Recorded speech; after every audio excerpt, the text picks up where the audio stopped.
This is Music, and this is the 2023 edition of the Metal Tag.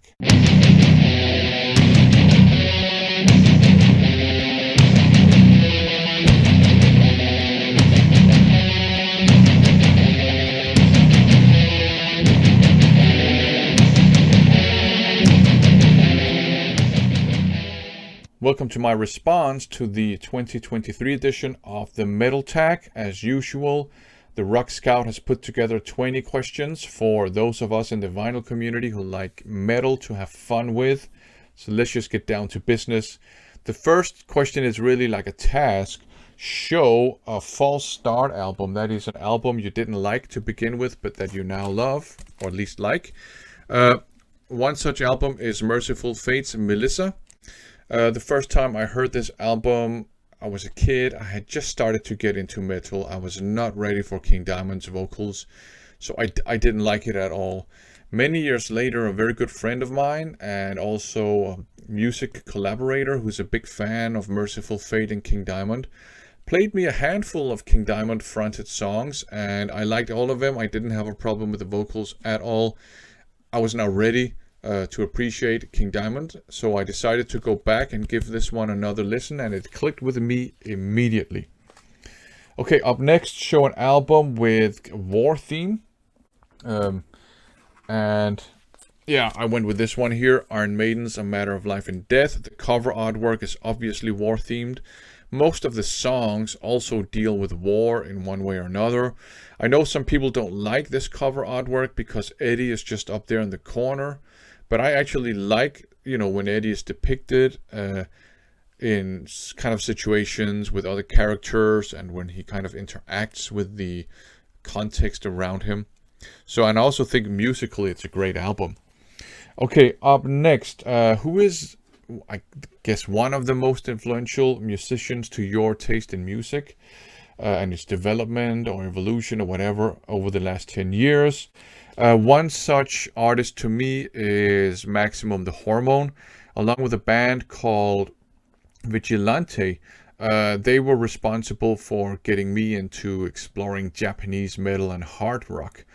Their style of music is a blend of hardcore punk and metal, and they kind of include elements from lots of different genres of music into their own style. A lot of their songs are very groovy, very heavy, very catchy as well. Fantastic drummer. And if you're a metal purist, you probably won't like this, but if you're more adventurous, I think this will be right up your alley. In any case, I love this band and they got me started on my journey into Japanese metal. Okay, up next, mention a band on your to-see list, so a band you really want to experience live. Speaking of Japanese metal and hard rock, Band-Maid is one such band. Fantastic melodic hard rock band. Their songs can be quite heavy though and have quite a punch to them. But a lot of melody in their music. They do draw a bit on pop music, and that's fine. Lots of groove as well, a bit of funk every now and then. Just great music, very catchy, very uplifting for the most part. Fantastic musicianship, fantastic songwriting here by Kanami here on guitars. And their live shows are supposed to be phenomenal. I've seen some live footage of them, but it would be really cool to experience them live, being part of the audience. And while it would be cool to experience them live, like if they went on a tour of Europe or something, I think it would be even cooler to experience them live on their home turf in Tokyo, or at least somewhere in Japan. Okay, up next, show an album that is energizing. And one such album is Those Ones Loyal by Bolt Thrower. This is a very groovy death metal album, and because it's so groovy, I just love listening to this while I bicycle to work. My favorite Bolt Thrower song, The Kill Chain, is on here too, and that's a very energizing song as well. So that's certainly an energizing album to me. Okay, up next, The Big Freeze. Show an album whose album cover art depicts cold weather or something like that. I'm cheating here. I'm going with an EP, Antagonists frozen to death. The cover artwork is a soldier literally frozen to death. This is blackened thrash metal, maybe with a little bit of death metal influence. It's very filthy, it's very dirty, but it's not super raw, and I really enjoy it. Okay, up next, show a song with royal ties. So a song that deals with royalty, or at least has, maybe a royal title or something as part of its title. This was a no-brainer to me. Rainbows, Kill the King. This is a great album, fantastic song, 2 amazing performance by Ronnie James Dio on vocals there. And this was the song that actually got me hooked on Rainbow. So obviously this is the song I'm gonna pick. Okay, up next, show an album with a predominantly green cover. I've gone with The Mechanics of Perilous Times by Ultimatum. Very green. Thrash metal, and it features Scott Waters on vocals. Okay, so up next, show an album from 2021 that you bought but you didn't listen to in 2022. I'm gonna cheat again, and I'm gonna show an EP, and that's this one here, Vulva's Promises Unfold as Lies. It was released in 2021, but I think I bought it in early 2022, but I haven't listened to it yet. And it's not because there's anything wrong with it. When I bought it, I was very excited to listen to it, and I still am. I just haven't had the time to listen to it yet. So that's why. Maybe it's a bit of a cop-out, but technically it's from 2021. I haven't listened to it, but not because I dislike it or anything like that. Just haven't had the opportunity to listen to it. It's supposed to be a mix of black metal and crust punk, so that sounds very promising. Okay, up next, show the find of 2022. I made lots of excellent finds in 2022. I found an OG copy of Sepultura's Arise. I found OG copies of the Evil Dead albums. I picked up lots of weird, obscure stuff as well that is really enjoyable. I found a copy of The Worst of Acid Rain, and what I did there was I bought the 7-inch and the 12-inch separately from 2 different buyers, and it all came in slightly cheaper than if I'd bought the whole thing together, which was weird. So I made lots of excellent finds, but the best find for me was one that came in the last second. I think it was like the 19th of December or something like that. I found this one here, Furious Trauma's Profit Counts, legendary underground thrash metal demo from the 90s. I saw this one just sitting on a shelf in Mephisto, so I grabbed it. I had this one back in the day when I was a kid, a young man, but I don't know what happened to it, so I was very excited to find this copy here. This is the find of 2022 for me in a sea of awesome finds. So it's been a very good year for me collection wise. It's been a crappy year for lots of other reasons, wars, still a bit of COVID, climate changes, politics, all that stuff, but at least it was a good year musically. Anyways, a new band or album that I discovered in 2022, that's got to be this one here, Black Fire by Raptor. I was actually in Mephisto, the same record store where I found this one. Not the same time though. He was playing this song on this album in his on his record player in the shop, and I thought that sounds pretty cool. So I didn't pick it up then, but I picked it up. This one I did pick up, I think, at the same time as I picked this one up. So I did end up buying this, and I didn't know these guys before I heard it.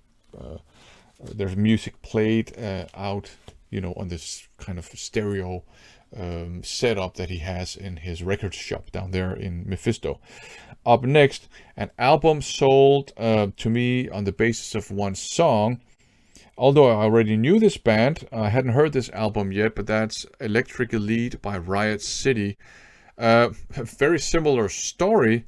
Earlier this year, last year, 2022, I was in Mephisto again to pick up some stuff, and he played a song from this album. I don't know which song it is, but I just liked it very much, and I decided to pick it up again in the same batch, I think, as this one here. So I bought this album based really on on a snippet of a song I heard in a record store. So there you go. Okay, up next, the most anticipated album of 2023 to me.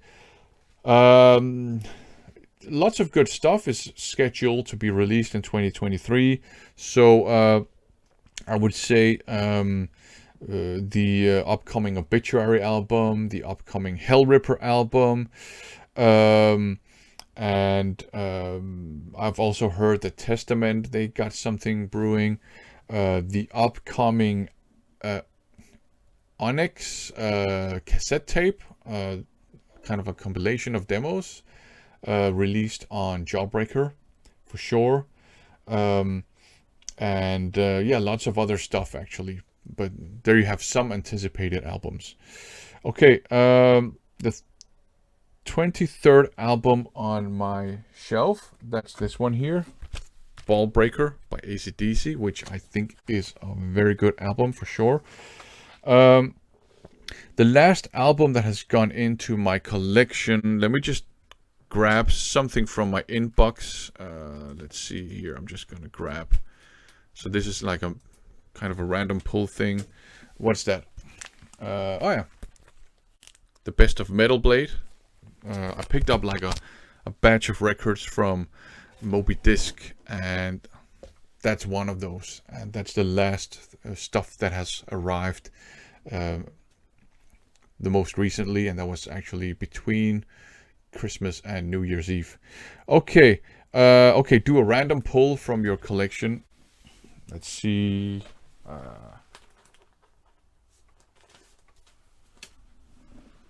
Yeah, here you go. Magnum's Good Night LA. I was about to say Goodbye LA. Tasty Hard Rock. So yeah, there you go. That's nice. Okay, an album artist I discovered through social media. I'm not really on social media anymore, other than YouTube here and maybe one other platform. But I hate Facebook, I hate Twitter, I hate all that stuff. So I didn't really discover anything on those social media. And of course I discovered lots of artists last year, 2022, that is, on YouTube, of course. But one artist I did discover on Facebook many years ago, somebody posted a video by them. That is Nemophila, and that was the rehearsal room version of Oiran. Amazing modern metal from Japan. So there you go. That's great stuff to me, at least. Where do I see my collection progressing, or I guess my collecting progressing within the next 5 years? I think I will actually try to aim at picking up more old demo tapes from the 90s and late 80s, perhaps. Primarily from the Danish underground scene, but maybe also from other parts of the world. So I think that's one thing I'll start focusing on a bit more. Other than that, I may have to slow down a bit now because I'm running out of space. And I might pick up more CDs, I'm not sure. But I plan to keep going until I run out of space, and then we'll see what happens. Prices are going up on vinyl, so certainly new releases, I'll grab those on CDs. But yeah, I'll actually try to pick up more old demo tapes from back in the day. Okay, a new release that I did not buy due to the price alone, that's this one here, Digital Noise Alliance. And I hear you all say, "But you did buy it, didn't you?" Yeah, I bought it on CD.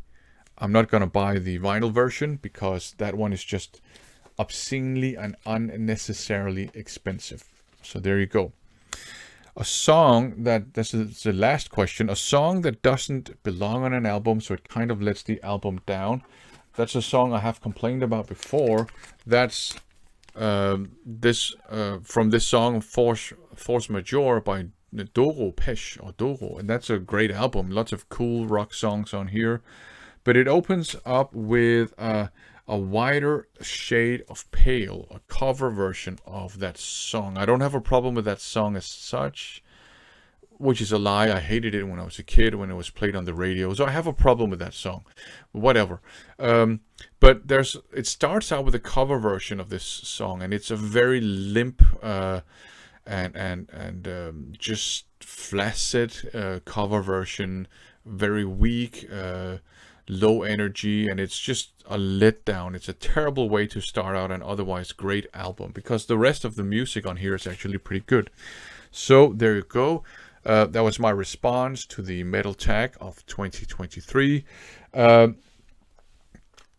I think it's a good idea to join in and make a response if you want to. It's fun. You get to explore your collection a bit. You get to think a bit about some releases, and you get to show and share and promote music with other members of the Metal Corner of the vinyl community. So feel free to jump in on this thread. I think everybody who has participated in it would agree with me.